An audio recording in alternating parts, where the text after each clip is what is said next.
इस वीडियो में हम बात करेंगे 1990 की French film my father's glory के बारे में, जो मार्सेल पन्योल की लिखी नॉवल पर आधारित है, जो मार्सेल की खुद की जिंदगी के एक किस्से के बारे में है। पहले वर्ल्ड वॉर के कुछ सालों पहले फ्रांस के एक छोटे से गांव में मार्सेल पन्योल का जन्म हुआ। मार्सेल के पिता जोसेफ एक मेहनती टीचर हुआ करते थे, जिनकी मुलाकात ऑगस्टिन से हुई। और जिस दिन मार्सेल का जन्म हुआ उस दिन वो दोनों बहुत खुश थे। मार्सेल का बचपन अपने पिता के स्कूल में ही गुजरा, क्योंकि जब भी उसकी माँ बाजार जाती थी तो मार्सेल को उसके पिता के स्कूल छोड़कर जाती थी, जहाँ उम्र में उससे बड़े बच्चों को जोसेफ पढ़ाया करता था। और एक दिन जोसेफ को पता चला कि मार्सेल छोटी उम्र में ही पढ़ना सीख गया है। ये जानकर वो हैरान हो गया और उसे अपने बेटे पर गर्व होने लगा। जोसेफ और मार्सेल की मौसी रोज इस बात से खुश थे, पर ऑगस्टीन को डर था कि 6 साल का होने से पहले ही अगर मार्सेल पढ़ने लिखने लगा तो उसका बचपन खराब हो जाएगा। कुछ सालों बाद मार्सेल के छोटे भाई पॉल का जन्म हुआ और फिर उसके परिवार ने शहर जाने का फैसला किया। अब गांव की जिंदगी से निकलकर जोसेफ अपने परिवार को शहर की जिंदगी जीना सिखा रहा था, पर शहर के बच्चों का सामना करने की सोच जोसेफ को ही डराने लगी। वो मार्सेल को भी स्कूल ले जाना चाहता था, पर ऑगस्टीन ने उसे ऐसा करने से रोक दिया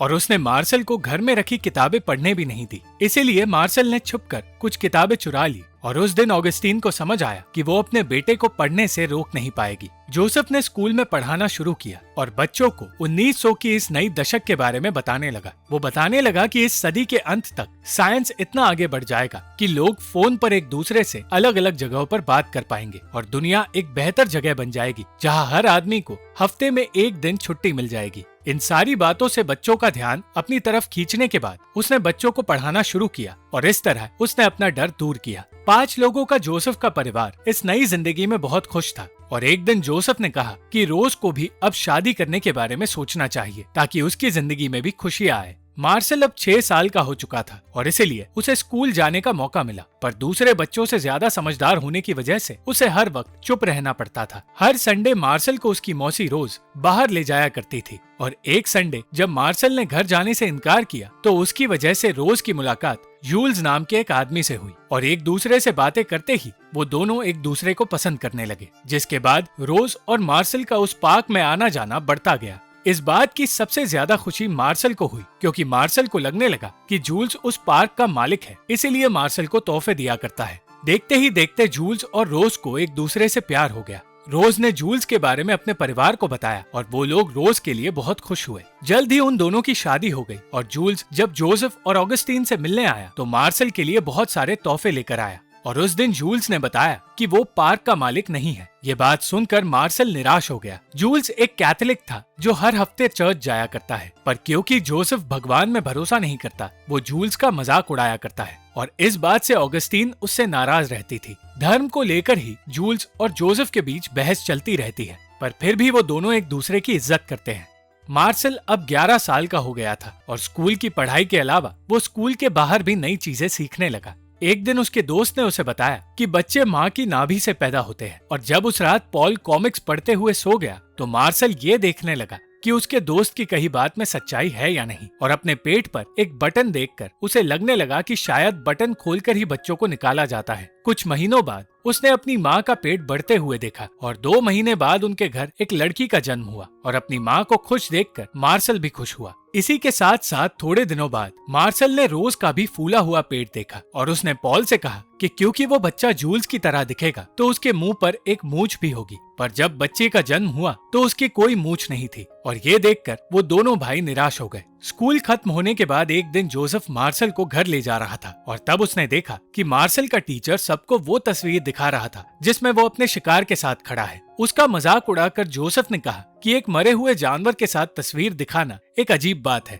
वहाँ से निकलकर जोसेफ मार्सेल से कहने लगा कि वो उसे अली बाबा की गुफा में ले जा रहा है और एक दुकान से कुछ लकड़ियाँ खरीदकर वो मार्सेल और पॉल को लेकर एक कमरे में गया। उन तीनों ने वहाँ फर्नीचर बनाना शुरू किया। जोसेफ ने मार्सेल को बताया कि जूल्स और उसने मिलकर गांव में एक घर खरीदा है जहां वो दोनों परिवार गर्मी की छुट्टियां बिताने जाएंगे और मार्सेल उन छुट्टियों का बेसब्री से इंतजार करने लगा। कुछ दिनों बाद जोसेफ उस किसान का इंतजार कर रहा था जो उन्हें और उनके बनाए सामान को लेकर गांव के उस घर में छोड़ेगा। उस किसान के घोड़ा गाड़ी में वो लोग गांव की तरफ बढ़े और लंबा सफर तय करने के बाद रुकते रुकते वो लोग उस गांव तक पहुँचे जिससे थोड़ी ही दूर वो घर है। गांव में कुछ देर ठहरने के बाद जब वो आगे बढ़े तो मार्शल आसपास की खूबसूरती देखने लगा। पहाड़ों के रास्ते चलते हुए जब मार्शल ने अपनी माँ को तकलीफ में देखा तो उसने उन्हें वो जूते दिए जिससे उनके पैरों में दर्द ना हो, और सफर पूरा करके उस शाम वो लोग उस घर तक पहुँच गए और उसी घर में मार्शल अपनी जिंदगी के सबसे अच्छे दिन बिताने वाला था। उस घर में मार्शल और पॉल ही नहीं, उनके माता पिता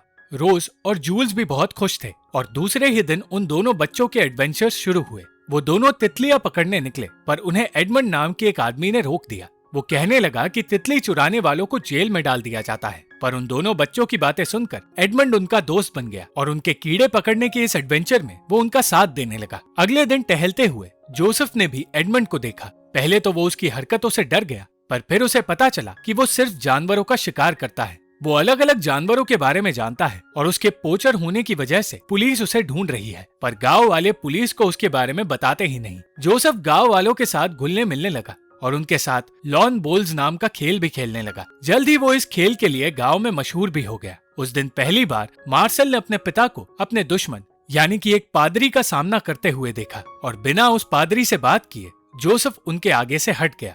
वो अगले दिन जूल्स के साथ शिकार पर जाने वाला था, पर उसने मार्शल और पॉल को अपने साथ ले जाने से इनकार कर दिया। मार्शल ने देखा कि एक तरफ जहां जूल्स के पास नए हथियार थे तो वहीं उसके पिता के पास एक पुराना सा राइफल था। इस बात का मजाक उड़ाकर वो उन्हें अपने शिकार की कहानियां सुनाने लगा और अपने पिता को छोटा महसूस होते देख मार्शल को शर्मिंदगी महसूस हुई। अगले दिन जब जूल्स जोसेफ को शिकार करना सिखाने लगा तो मार्शल को और शर्मिंदगी महसूस हुई। जूल्स पूरे दिन उन्हें शिकार करना सिखाता रहा और उनकी इस क्लास से उनके घर काम कर रही औरत डरने लगी। मार्शल को अपने पिता की फिक्र होने लगी थी क्योंकि उन्हें शिकार करना आता ही नहीं, और यही बात उसने अपनी माँ से कही जो उसे समझाने लगी कि जूल्स सिर्फ एक दोस्त होने के नाते जोसेफ को शिकार करना सिखा रहा है, वो उन्हें छोटा महसूस नहीं करवा रहा। मार्शल अगले दिन फिर से शिकार पर उनके साथ जाने की जिद करने लगा, पर जब वो नहीं माने तो अगली सुबह वो छिपकर उन दोनों का पीछा करने लगा।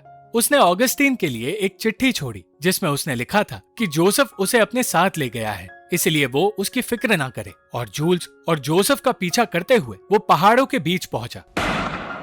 उसने देखा कि उसके पिता एक भी जानवर का शिकार नहीं कर पा रहे और इसलिए जूल्स जीत रहा है। उसने अपने पिता की मदद करने के लिए कुछ पक्षी उनकी ओर भेजे,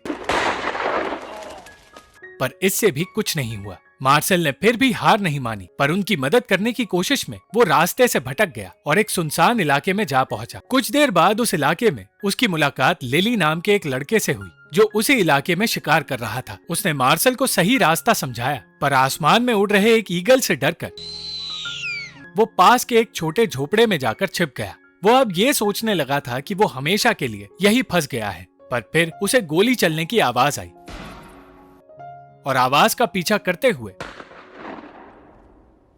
वो एक ऐसी जगह पहुंचा जहां जोसेफ के 2 शिकार गिरे और अपने पिता के शिकार को मार्शल ने गर्व से दिखाया। जोसेफ पूरे गांव में अपने इस शिकार के बारे में गर्व से बताने लगा और सारा गांव उसका पीछा करने लगा क्योंकि पहली बार किसी ने एक ही गोली से 2 शिकार मारे थे। वो सब जोसेफ की तारीफ करने लगे और जब पादरी ने कहा कि वो जोसेफ और उसके शिकार की तस्वीर लेना चाहता है तो मार्शल को वो दिन याद आ गया जब जोसेफ ने उसके टीचर का मजाक उड़ाया था। और उस दिन मार्शल को समझ आया कि जिस तरह उसके पिता गर्व महसूस कर रहे हैं, उसके टीचर भी उस दिन गर्व महसूस कर रहे थे। जोसेफ और जूल्स के साथ अब मार्शल भी जंगल की ओर जाने लगा और लिली अब उसका अच्छा दोस्त बन गया था। लिली उस इलाके के बारे में बहुत कुछ जानता था क्योंकि वो वही पला बड़ा है, पर उस इलाके के झरने के बारे में वो किसी को नहीं बता सकता, चाहे वो उसका सबसे अच्छा दोस्त ही क्यों ना हो। उसने बताया कि उसके दादा भी एक झरने के बारे में जानते थे, पर उन्होंने अपने परिवार तक को वो राज नहीं बताया। मरने से पहले वो ये राज अपने बेटे को बताने वाले थे, पर झरना शब्द कहते ही उनकी मौत हो गई।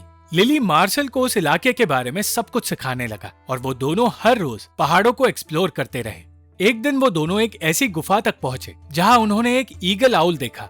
उससे डरकर वो दोनों मार्शल के घर की ओर दौड़े और लिली सही सलामत मार्शल को घर ले आया। उस दिन मार्शल ने लिली को अपना पसंदीदा सूट दे दिया, जिसके बाद मार्शल और उसकी दोस्ती और गहरी हो गई और वो सारे राज जो लिली जानता था अब उसने मार्शल को बताने शुरू कर दिए। बदले में मार्शल लिली को शहर की जिंदगी के बारे में सिखाने लगा और धीरे धीरे मार्शल को पहाड़ों से प्यार होने लगा। छुट्टियों के खत्म होने का वक्त आ गया था, पर मार्शल का मन उन्हीं पहाड़ों में लग गया था। वो घर लौटने की सोच से निराश होने लगा था और ये नहीं समझ पा रहा था कि पॉल घर लौटने के लिए इतना बेताब क्यों है। उसने लिली से मिलकर उससे कहा कि वो घर नहीं लौटना चाहता और उसी गुफा में सन्यासी बनकर रहना चाहता है। उस घर में उनकी आखिरी रात थी और अपने परिवार को सामान तैयार करते देख मार्शल अपने प्लान को लेकर और सीरियस हो गया।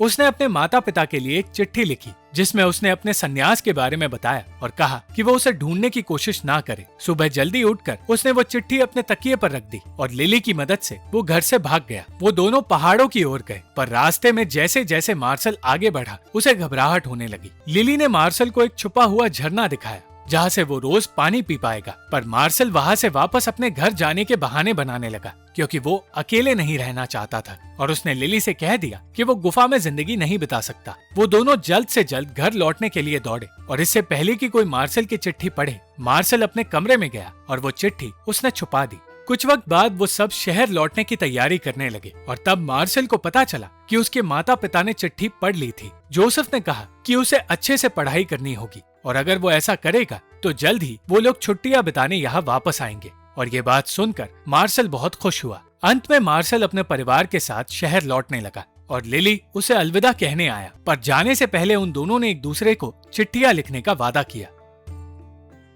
और पादरी ने उन्हें सही वक्त पर जोसेफ की तस्वीर दी जिसे जोसेफ हर किसी को दिखाना चाहता था। और एक ऐसा किस्सा मार्शल अपने साथ ले जा रहा था जिसमें उसने अपने पिता की गर्व महसूस कराने में मदद की। Thank you for watching this video. अगर आपको ये वीडियो पसंद आई तो इस वीडियो को लाइक, शेयर और इस वीडियो पर कमेंट जरूर करें और इस चैनल को सब्सक्राइब करना मत भूलना।